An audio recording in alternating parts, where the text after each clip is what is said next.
नमस्कार। अच्छा प्रेस वार्ता, आज की प्रेस वार्ता में हमारे बीच उपस्थित माननीय खासदार श्रीमती दर्शना सिंह जी, राज्यसभा की खासदार नई नियुक्त मायाताई इवनाते, पूर्व खासदार और हमारे मित्र श्री अजय संचेती जी, विधायक श्री कृष्णा खोपड़े जी, नागपुर शहर महामंत्री दावड़ेताई, दिव्या जी, संदीप जाधव जी, संजय ठाकरे जी, प्रगति पाटिल और अन्य पदाधिकारी।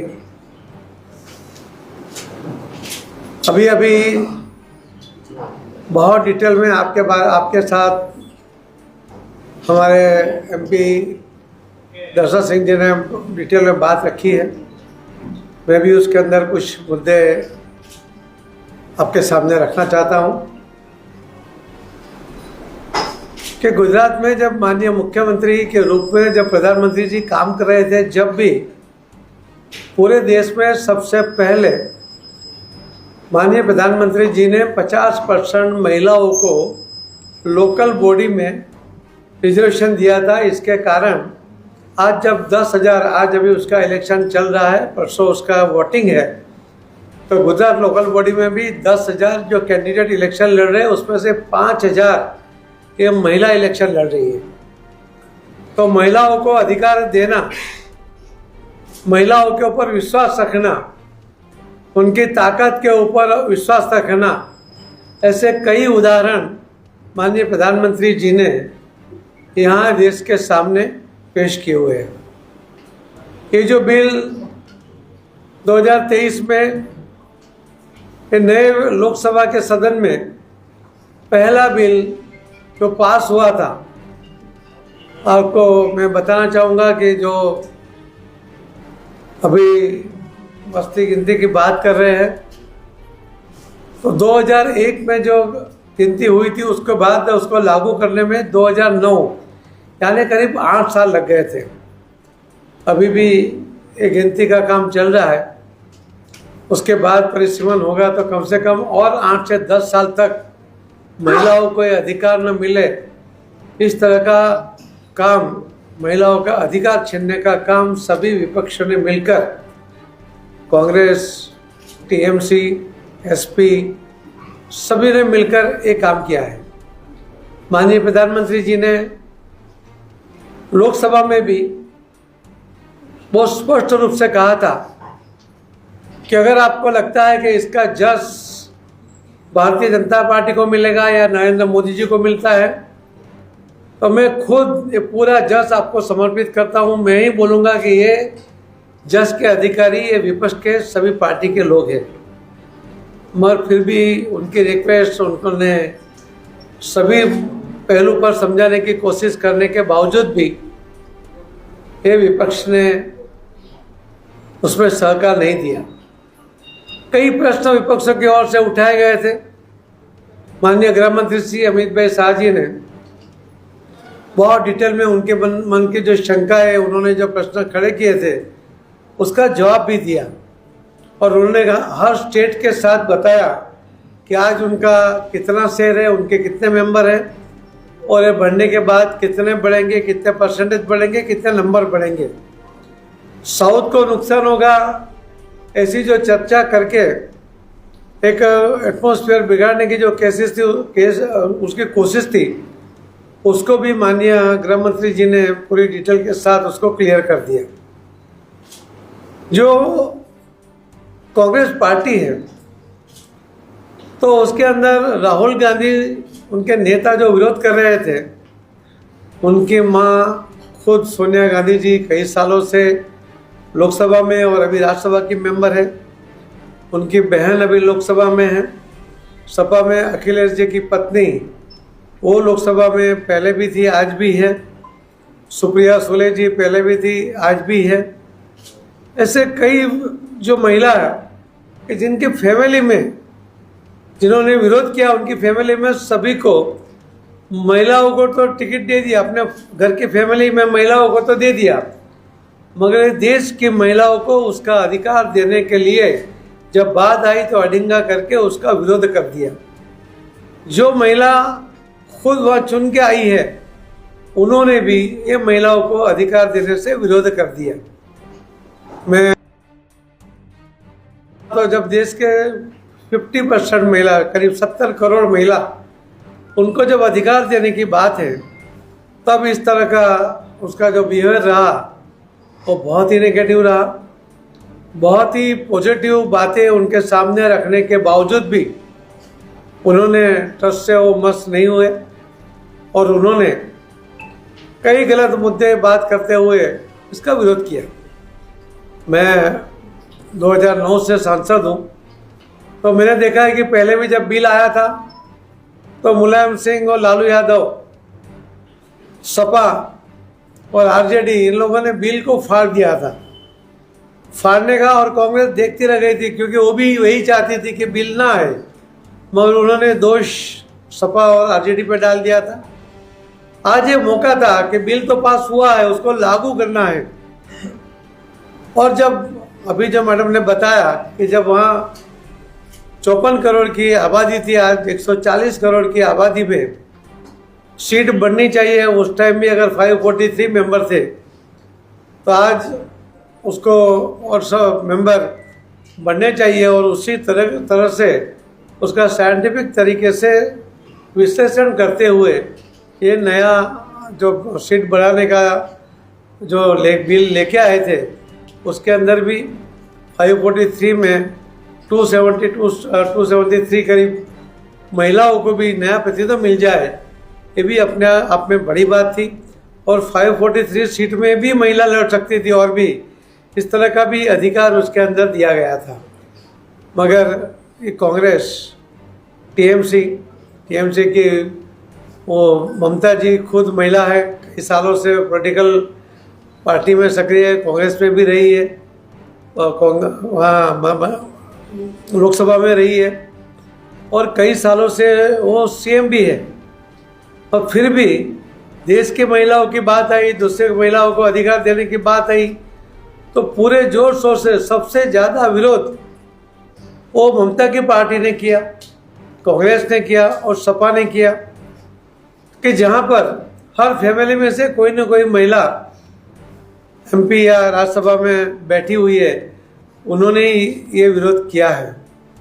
मैं मानता हूँ कि पूरी कोशिश के बाद एक प्रामाणिक प्रयत्न माननीय प्रधानमंत्री श्री मोदी साहब ने किया था। न उनको इसके अंदर कोई जज चाहिए था, उनका था कि महिलाओं की ताकत का उपयोग होना चाहिए, महिलाओं को पूरा अधिकार मिलना चाहिए। वैसे तो 50% तक जाने की जरूरत थी, फिर भी विरोध पक्षों के डिमांड के कारण ही 2023 में 33% तक वहाँ रुके हुए थे। आज एक बार वो लागू हो जाए, ये पूरी कोशिश सबने मिलकर की थी। मगर ये कई पार्टियां जो इंडी में जुड़ी हुई पार्टियां हैं, उन्होंने ये बिल तो पास नहीं होने दिया, और जब बिल गिरा और जिस तरह से उन्होंने खुशियां मनाई, जिस तरह से उन्होंने वहाँ पर बिहेवियर किया, उन्होंने जो पार्टी तब जैसे बहुत बड़ी जीत हो गई। महिलाओं का अधिकार उन्होंने छीनने के बाद उन्होंने बहुत बड़ी जीत हासिल कर ली है। इस तरह का बिहेवियर उन्होंने लोकसभा में किया, ये अपना आप में बहुत शर्मजनक बात है। पूरी देश की महिलाओं ने अलग अलग क्षेत्र के अंदर अपनी शक्तियों के आधार पर अपना स्थान मजबूत किया है।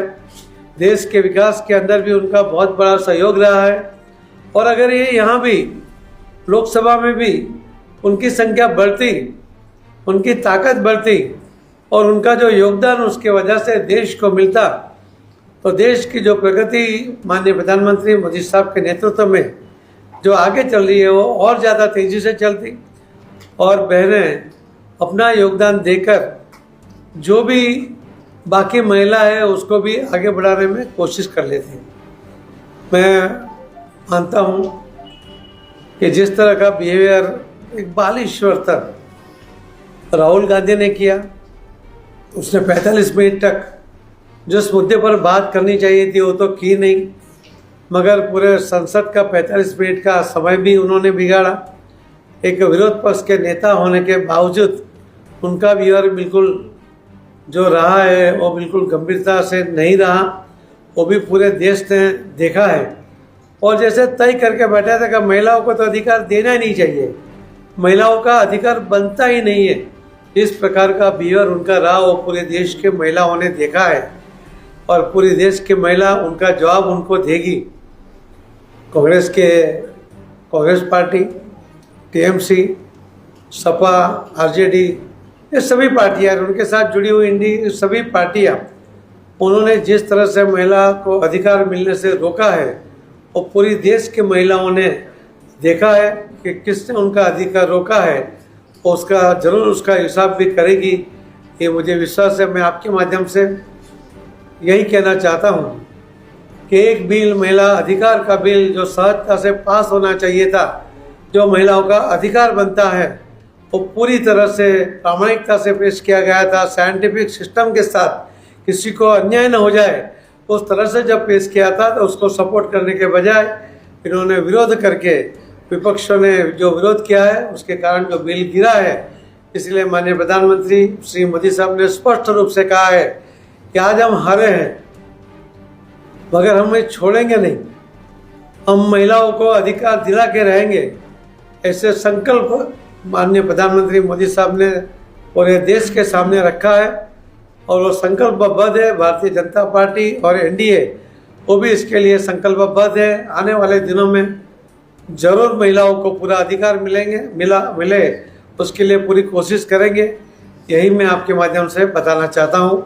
आप सबका बहुत बहुत धन्यवाद। सर एक प्रश्न ऐसा है, कांग्रेस और आपके विरोधी जो दल है उनका कहना ऐसा है कि सबसे ज्यादा चीफ मिनिस्टर पूरे देश में उन्होंने दिए हैं। उन्होंने नाम गिनाया, सुचेता जी से चालू किया उन्होंने, तो कई नाम गिनाए, मायावती जी, राबड़ी देवी, ममता बनर्जी, कृपलानी जी सबसे पहले थी, सुचेता कृपलानी, शशिकला काकोडकर गोवा की चीफ मिनिस्टर थी। तो जो पार्टियों ने सबसे ज्यादा चीफ मिनिस्टर, महिला चीफ मिनिस्टर दिए हैं, उन पार्टियों का जो दावा है उन पर आप किस तरह से देखते हैं? 70 साल के शासन में कांग्रेस ने ये 4-5 महिला, जैसे मायावती को कांग्रेस ने नहीं बनाया, शीला दीक्षित अपने आप में वो मजबूत थी। गुजरात भारतीय जनता पार्टी ने भी गुजरात में आनंदीबेन को बनाया था, वसुंधरा राजे जी, वो भी राजस्थान में मुख्यमंत्री रही है। तो ये अल्पकाल में भी भारतीय जनता पार्टी ने महिलाओं को पूरी ताकत के साथ मुख्यमंत्री बनाया और पूरी ताकत भी दी थी। वहाँ जब उन्होंने मुख्यमंत्री जब बनाया तो उसको पूरा अधिकार भी प्राप्त नहीं होने दिया था। और जब अगर वो मानते हैं कि उन्होंने महिलाओं को बहुत अधिकार दिया, बहुत सी महिलाओं को उन्होंने मुख्यमंत्री बनाया, अच्छी बात है, तो ये अधिकार क्यों नहीं बनाया, उसका जवाब भी उन्होंने देना चाहिए था कि जब आप मुख्यमंत्री बना सकते हो तो लोकसभा के मेंबर बनाने में आपको क्या प्रॉब्लम था, आप ये महिला विरोधी काम आपने क्यों किया, उसका जवाब उनको देना चाहिए। वो नहीं देंगे तो ये देश की महिला उसके जवाब वही दे देंगी, ये मैं मानता हूँ। विपक्ष से इतनी उम्मीदें क्यों है जब एक बयान जब हर तरफ बात हो रही है महिलाओं को 33% आरक्षण देने की, उसी तर्ज पर निर्दलीय सांसद पप्पू यादव जी का एक आपत्तिजनक बयान आता है जो कि हलचल मचा देता है महिलाओं के शोषण के बारे में। विपक्ष को क्या उसके सत्ता पक्ष को क्या विपक्ष से इसके बाद भी उम्मीद है कि महिलाओं को उनका आरक्षण दे?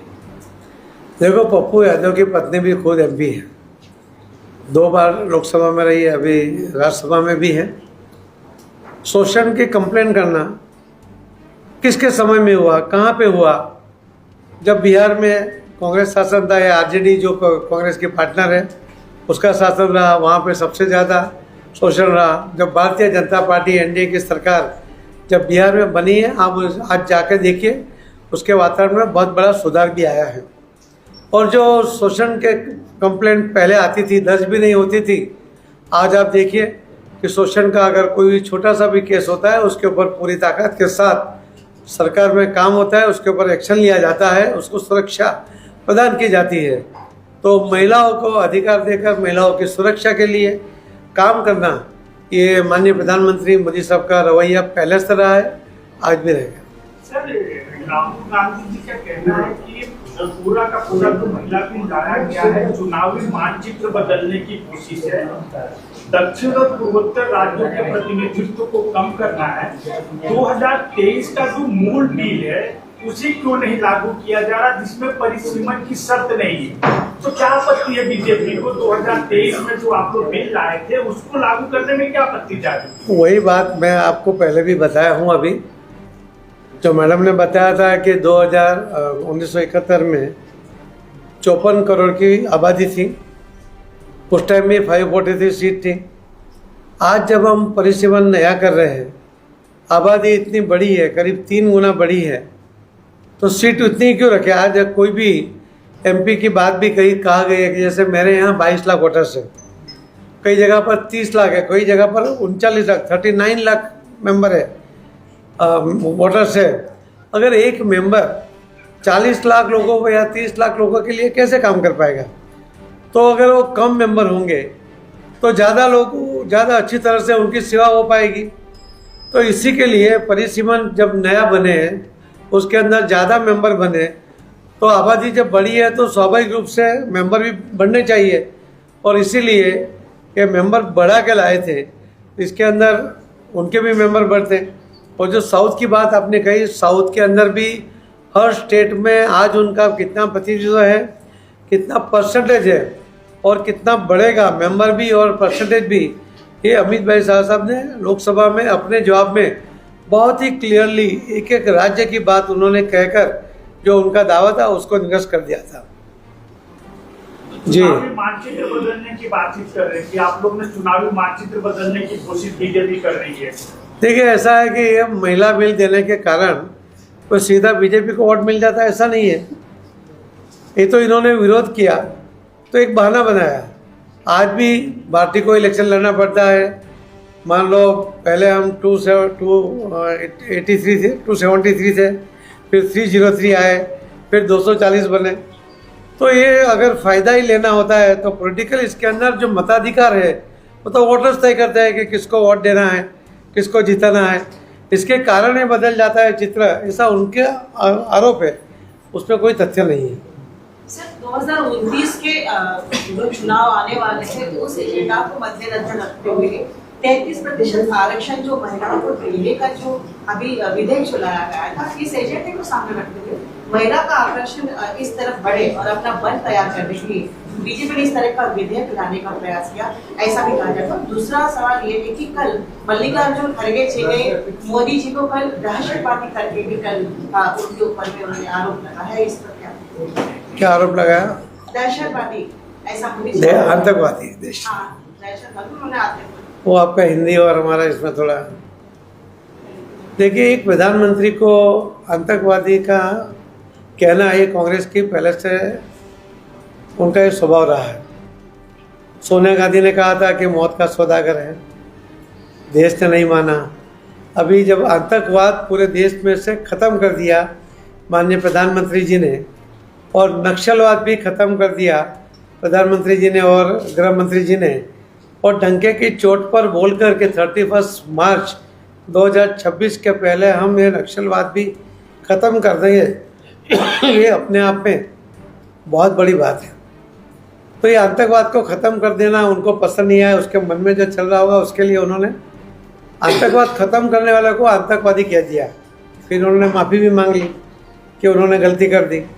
तो इसके लिए कि इनके जो मन में रहता है वो बोल देते हैं। मौत का सौदागर कहा था, उसका परिणाम उन्होंने भुगता था सोनिया जी ने।